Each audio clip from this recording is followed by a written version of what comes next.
आपण गृहिणींचे आयुष्य म्हणजे एक कधीही न संपणारं चक्र असतं. सकाळी उठल्यापासून ते रात्री झोपेपर्यंत कामाची यादी काही संपतच नाही. काय करावे कळेनाच. चहा, नाश्ता, जेवण, डब्बे, स्वच्छता, जबाबदारी आणि त्यात मुले लहान असतील तर त्यांना सांभाळणे. या चक्रामध्ये दिवस कधी संपतो ना ते कळतच नाही. आणि मग या धावपळीत आपण स्वतःला कुठेतरी विसरूनच जातो. स्वतःसाठी वेळ काढणं, थोडंसं रिलॅक्स होणं, स्वतःच्या आरोग्याकडे, दिसण्याकडे लक्ष देणं या गोष्टी तर लांबच्याच. पण करणार काय? आपण या चक्रात गुंतूनच गेलेलो असतो. म्हणूनच आजचा व्हिडिओ खास तुमच्यासाठीच आहे, जेणेकरून तुमचे काम थोडेसे सोपं होईल.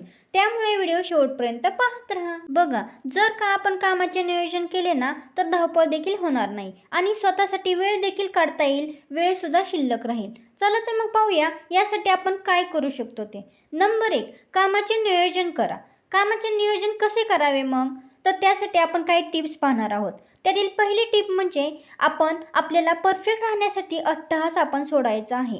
पहा, सगळं काही चकाचक असायला हवं हा विचार सोडून द्या ना. काही कामे अशी असतात ना जी दुसऱ्या दिवशी केली तरी चालण्यासारखी असतात. मग हे मनाला समजवा की ह्या कामाची आत्ता वेळ नाहीये, पण उद्या मात्र ते काम करायला विसरू नका. नंबर 2, त्यानंतर दुसरं म्हणजे कामाचे विकेंद्रीकरण करा. म्हणजेच काय, प्रत्येक काम स्वतःच केले पाहिजे असे अजिबात नाही. घरातील इतर सदस्यांना कामात मदत मागायला अजिबात लाजू नका. उदाहरणार्थ तुमचा नवरा, मुले, छोटी छोटी कामे मुलांना सांगितली तर मुले देखील जबाबदार बनतील. शिवाय त्यांना स्वावलंबी बनायला देखील त्यांना मदत होईल आणि यामुळे तुमचा वेळ देखील वाचेल. नंबर 3, तिसरं नियोजन म्हणजे टू डू लिस्ट बनवा. रात्री झोपताना दुसऱ्या दिवशीच्या मुख्य कामांची यादी करा. अनावश्यक कामे मागे ठेवा आणि जी मुख्य कामे आहेत त्याची पहिल्यांदा यादी करा. त्याचबरोबर काही कामे रात्रीच करून ठेवा. उदाहरणार्थ सकाळची स्वयंपाकाची तयारी, भाजी चिरणे, लसूण निवडणे या गोष्टी रात्रीच करून ठेवा. तसेच घरातील पसारा रात्रीच जागच्या जागी जर ठेवून दिला तर पसारा सकाळी आवरण्यात वेळ देखील तुमचा जाणार नाही आणि तुमचा वेळ वाचेल व कामे पटापट होतील. तसेच दिवसाची सुरुवात उत्साहाने आवडीच्या कामाने करा. म्हणजे दिवसभर कामे पटापट करायला तुम्हाला उत्साह राहतो व कामे पटापट झाल्यामुळे तुमच्याकडे वेळ देखील भरपूर शिल्लक राहील. त्याचबरोबर घरातील कामे पटापट आणि कमी श्रमात होण्यासाठी काही स्मार्ट वर्क करणे गरजेचे असते. मग तुम्ही म्हणाल स्मार्ट वर्क करायचे म्हणजे नक्की काय करायचे? तर त्यामध्ये नंबर 1, कामाचे बॅचिंग करा. एकाच प्रकारची कामे एकाच वेळी उरका. उदाहरणार्थ भाजी चिरणे, निवडणे ही कामे टीव्ही बघत मोटिवेशनल व्हिडिओ ऐकतच करून ठेवा. नंबर 2, लसूण किंवा आले पेस्ट अगोदरच करून ठेवा. म्हणजेच त्याची तयारी अगोदरच करून ठेवा. यामुळे तुमचा वेळ देखील वाचेल. नंबर 3, याचबरोबर जर एखादे काम पूर्ण करायला 2 मिनिटे लागत असेल तर लगेच करा. पुढे ढकलू नका. उदाहरणार्थ जेवण झाल्यावर ताट घासून धुवून ठेवणे, चहाचे कप धुणे असं न केल्यास खूप भांड्यांचा पसारा वाढत जातो आणि मग नंतर तुमचा वेळ खूप जातो. पण असं केल्यास काम वाढत नाही, उलट तुमचा पसारा कमी होतो. नंबर 4, एक जागी एक काम पूर्णच करा. उदाहरणार्थ स्वयंपाक करताना ओटा सतत साफ ठेवा.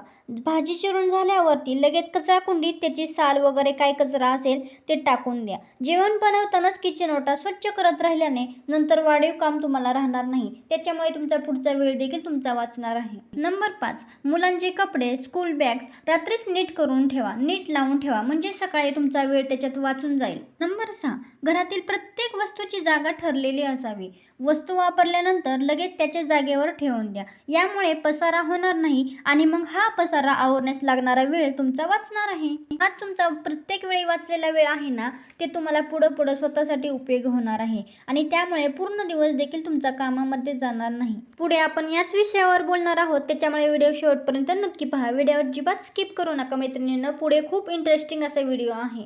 आता पाहू नंबर 2, स्वतःसाठी वेळ काढायचा. पण तो नक्की कसा करायचा? कधी काढायचा? किती काढायचा? दिवसभरातून किमान 30 मिनिटे तरी तुम्ही स्वतःसाठी वेळ काढा.